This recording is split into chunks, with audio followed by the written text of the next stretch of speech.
Anteeksi. Mikäs autotie tää on? Mitä? Mikäs autotie tää on? Mikä? Mikäs autotie tää on? Tie. Autotie. Tää on Lähtinen Brahenkatu. Joo, mut onks tää sun mielestä koko aikaista?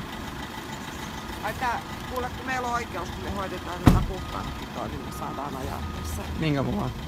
Me hoidetaan tätä puhtaanapitoa täällä. Niin siis kuka niin on sanonut teille, että sä pitää tehdä niin? Meidän pomo. Mut se ei oo varmaan laki kuitenkaan. Niin, mutta kun me tehdään näitä töitä tässä, niin me Joo. saadaan liikkua. Mut sun auton ei varmaan tarvii olla, että sä voit tehdä sun No, duunit. me ei voida olla kato ajoradalla, kun tää on ratikkakisko. Tossa on myös parkkipaikkoja. Mut kun me mennään, kato täältä koko tää matka tonne, niin tässä otetaan näitä roskiksi. Mm. Niin Joo, se on varmaan harmillista, että se on vähän enemmän lisää säätöä sulle. Mutta tää on kuitenkin silti kevyen liikenteen Joo, mä väylä. tiedän, mutta meillä on oikeus ajaa tässä. Ei teillä ei kun me mitään tehdään oikeutta. Töitä. Teillä ei mitään Joo, oikeutta. Me tehdään töitä. Sori, valitaan. Teillä ei mitään oikeutta olla tässä näin.